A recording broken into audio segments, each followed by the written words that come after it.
Hi, this is Mac with MaxAir29, and I have here a Tiger MT4 G3. I did a review several months back when I first got it, or right after I first got it, and just thought I'd do a quick update after owning the truck about 8 months of just how it's held up. So before I get started, I'd like to plug ultimaterc.com. That's a web page that has mainly forums, all different kinds of forums on drift cars and race buggies and stadium trucks and short course trucks. But where you'll find information about this truck is on the monster truck section. They have a MT4 G3 thread with tons of guys, really nice guys, very helpful, that have this truck, that have done other things that I haven't done, some things that I've stolen ideas from, that if I don't cover something that you want to know or you want to find out a little more, it's a great resource. Also, Wonder Tiger, the guy that runs that site, it's a site directly that's just about the MT4. There's some discussion about some of the other trucks too, but its main discussion is this truck. And that guy is on Ultimate RC, and a lot of guys on Ultimate RC also visit Wonder Tiger forum. And he has, at Wonder Tiger, he has downloadable manuals and all kinds of stuff on this truck. Also, ttAmerica.com, you could download the manual and the parts explosion and stuff for this truck. The manual has the front and rear and the explosion diagram. Just the title is swapped, so pay attention. It says the front, but it's the rear. It says the rear, it's the front. The parts are right, it's just the description on the top of the page is wrong. So anyway, I said I'd keep this quick. I've added the wing. ST1 is a nitro version of this truck. You can buy its wing mount. It's a direct bolt-on to replace the wheelie bar that comes with it. And I like the way a wing looks. I kind of wanted to make this more truggy-ish. And so you can do the wing. It kind of acts like a wheelie bar too. 8-scale wings are pretty easy to get, not that expensive. Some other things I've done is I have a video of running with these HPI Trophy Truggy shredder tires, something that's if you can find them on eBay, on an eBay chop shop, you can get them for a pretty good deal if you want something more of a truggy type size tire without having to go spend tons of money on getting a set, just to see how it runs like that. I like to swap back and forth.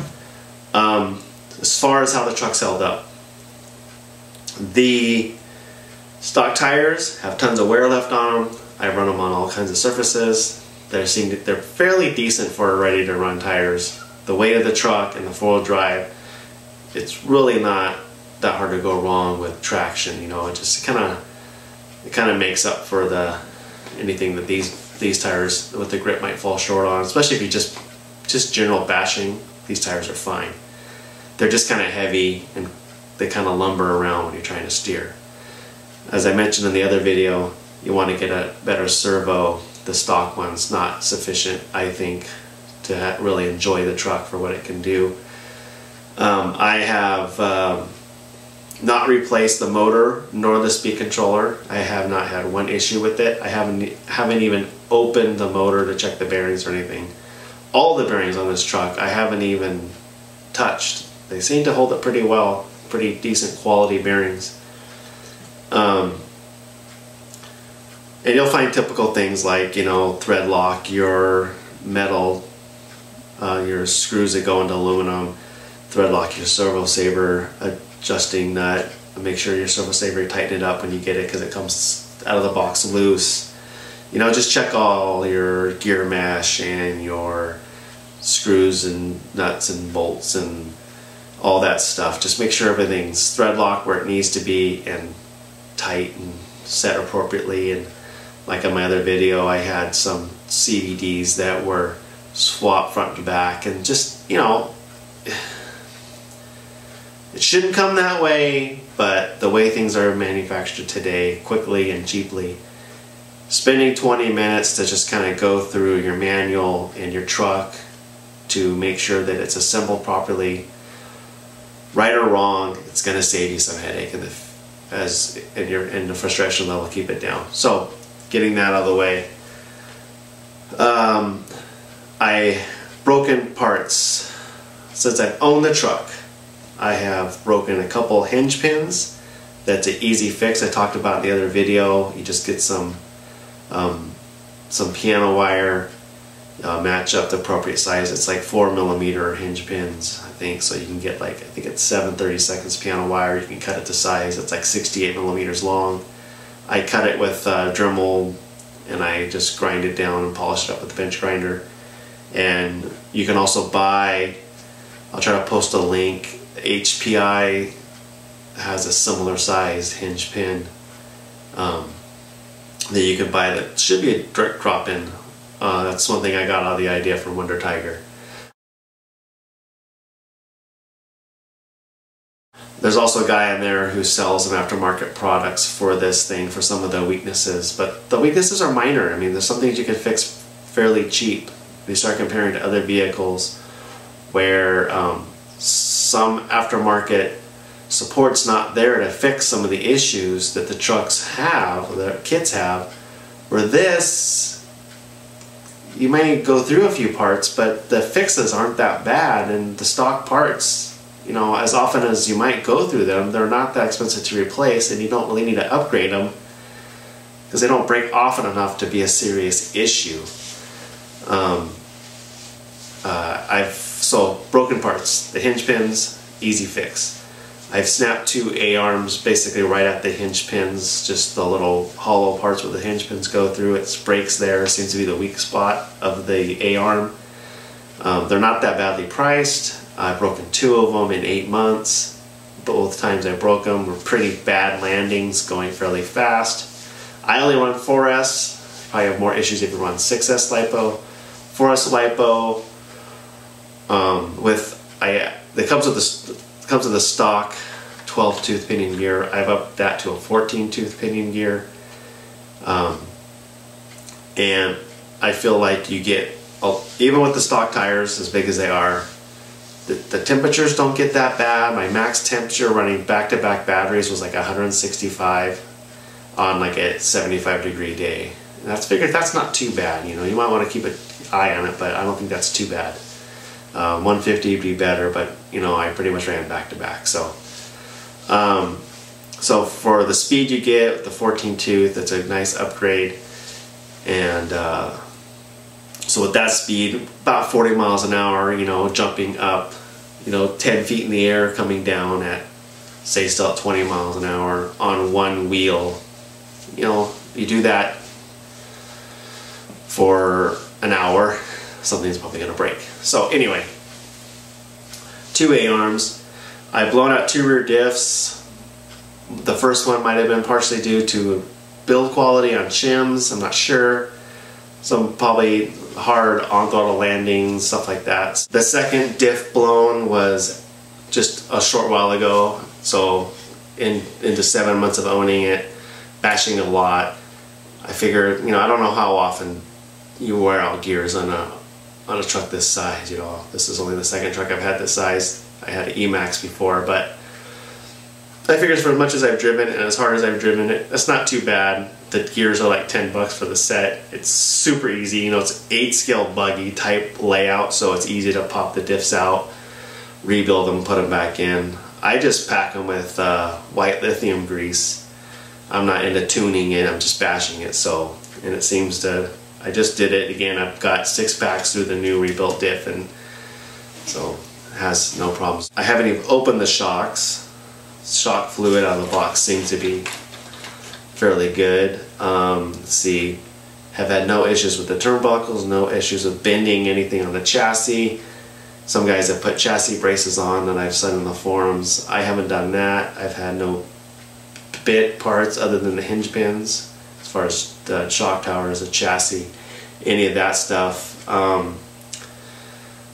What was the other thing that I broke? 2 8-arms, diff. I think that's it. Oh, I stripped a hex on the wheel. Stripped out a wheel. That was mainly because the wheel nut came loose and it was just wobbling on the hex hub there, and so that's kind of not the truck's fault. So figure 8 months bashing, no electronics problems, replaced the servo, no serious broken parts. Oh, I broke a body post. Body post, 2 A-arms, 2 diffs. So you figure that's 10, 20, 30, 40. So I've put in broken parts 50 bucks in 8 months. I don't know, I don't think that's that bad. You know, where else are you gonna, I don't know what other kits, you know, what the normal maintenance cost of the kit would be, but I think I spent more than that on broken parts on my Stampede 4x4 in the first 3 months. So anyway, so so one of some of the upgrades that I've done to it is I just bought this aluminum front toe plate here, mainly because you get these aluminum little cups, bushings that hold the hinge pins, and the ones that come stock are plastic and they don't fit. These aluminums don't fit in the plastic stock toe plate, so I got the aluminum one. It's like 20 bucks, and then it holds these aluminum ones, these aluminum bushings or cups, or we call it right here, hold the hinge pin better. I should say the stock plastic ones break easily. So that's another broken part, I guess you could say. So I upgraded to that, and this guy on Wonder Tiger sells a whole new kit or toe plate without needing these bushings on there too, so it's something you might want to check out. It's probably a higher quality aluminum too than what this Thunder Tiger product is. So a lot of guys are talking about doing was they put really thick, like 100,000, 500,000 weight silicone oil in the center diff to equalize the power transfer front to back, because you lose a lot of power when you're on throttle from standstill, with power trying to go to the least resistance, which is the front tires have to lift off the ground, and so you lose some power there. So, and you're not trying to tune it for a track, so you're trying to get more power to stay in the rear, or I do anyway. So I put 100,000 in there, and then I wanted thicker, so I went to go get some 500,000, and it wasn't in stock anywhere. So I read about this guy actually on Ultimate RC. The guy that runs the site did a trail kit out of a Stampede 4x4. He put silly putty in the front and rear diffs to kind of give a almost full locking with some slight give to the front rear diff, so he can kind of crawl with it. So silly putty's cheap, so I put some silly putty in the center diff, have about 6 packs through it. It gave it the exact handling I want, and it seems to be holding up really well, and it's cheap. So that's something that you might want to consider too. So 8 months, I don't know how many battery packs I've had through this thing, you know, at least 50, if not 100. I don't know, you know, and just a couple 8-arms and 2 diffs of gears and stuff like that. So a little tip, some other guys talk about this. This guy Squirrel has talked about this blaster garage door spray, and I purchased that before I ran out. I found this in a part of my garage. I've had this for 20 years. It was like half full silicone spray. Cal RC makes a silicone spray. I think it's all the same stuff, close enough. It's nice because it doesn't hurt the plastic.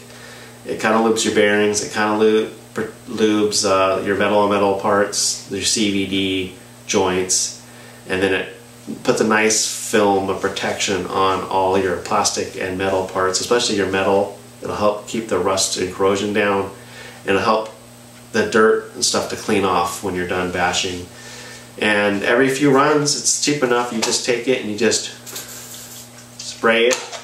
I spray it in on the pivot balls, on the turnbuckles, on the shocks, on the screws, on the CVDs. I just douse it without taking the wheels off. I'll douse it as close as I can to get to like all around the pivot ball, the pillow ball area, and the hubs in the back, and just let it seep into the bearings. And I've had a bearing seize in the field out bashing, like in my Stampede. No, it was a Hyper 10 TT I had.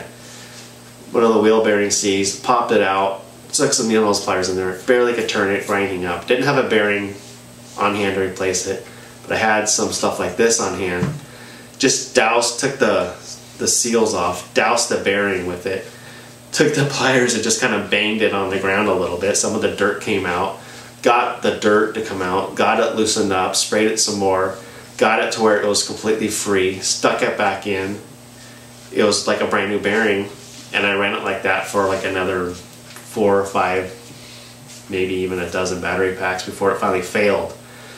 So, you know, I don't know, comparing it to other bearing lubrications or what's recommended or any of that stuff. I don't know, I'm not a machinist, I don't know what's the best stuff, but I spray my truck and the bearings and all that stuff with this stuff, you know, every 2 to 10 battery packs whenever I think about it. Oh, I should spray the truck again.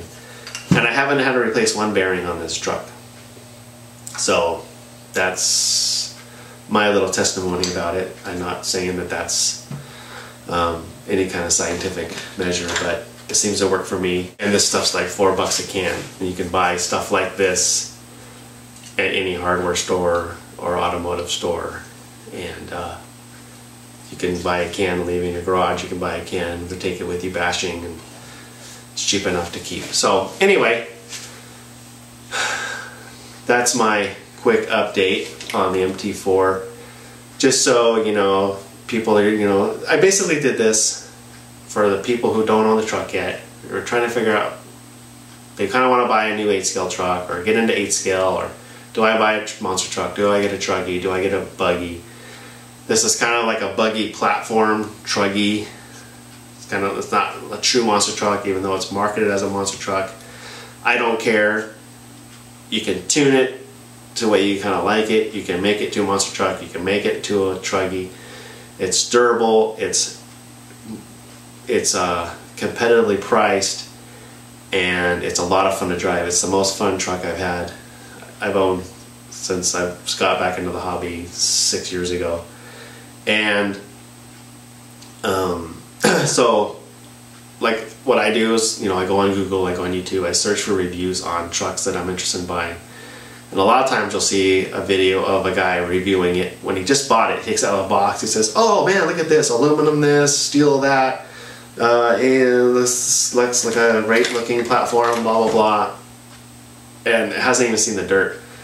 So how do you know? Or even like my first video, I put like 10 battery packs through it. Yes, I kind of had a good idea of my initial, you know, running the truck, but how does it hold up over time after it's been smashed against a curb and landed on its lid and on its bumper and on the different wheels and gone through some serious bashing? And, you know, is it just falling apart piece of junk, or is it actually holding up? You know, what's it doing after several months or close to a year of bashing? And so I just thought, I had my first little review. I have, you know, a handful of videos of me bashing this truck. Gives you a good idea of how I bash, so you can just take that into consideration of, compare it to how you bash, whether you bash like I do or not. You can see what I've done. I don't edit out it, hardly any of the crashes, so you can kind of get a good idea of what the thing is doing. And then now I'm talking about, hey, the electronics have held up pretty well. There's some off-brand electronics, hobby we can clone. I don't know what they are. I haven't had an issue with them. The parts seem to be fairly durable. The plastic seems to be pretty durable. The performance is great. It handles pretty well. It's probably got a lot of little funky traits to it that a serious racer would probably be able to pick apart. But if you're the kind of market of a guy that's going to go out and buy a Savage or an E-Revo or something like that, you might want to just look at it and look at the price and compared to the other vehicles, and see if you can get parts for this through your hobby store. Tower Hobby sells them. You can find them on eBay. I like to order them through my hobby store because I like my hobby store to be local. And they, why not? They get it for the same price as Tower. Looking for something like this, I think it's a great value for what you get. And hope this has helped you make a decision. Again, check out Ultimate RC, Wonder Tiger, look at some forums, check out some stuff. I hope they don't mind, but there's guys, Chainsaw 10, The Way, Jump It, Frank the Tank, I can't think of all the guys, Wonder Tiger. They all are guys that visit these forums. They all have this truck, and they have more experience in 8-scale monster trucks than I do. So, and they have some good information about this compared to other things. So you might want to just hop on those forums, become members, get involved in the community, and find out about what other people are saying about what's available, so that you can make an informed decision with your hard-earned money. So anyway, thanks for watching. I hope this helps. Thank you. Oh, if you have any questions, you can also leave a comment in this YouTube channel, and I'll try to get back to you. And I'm Mac29 on those forums. Thank you.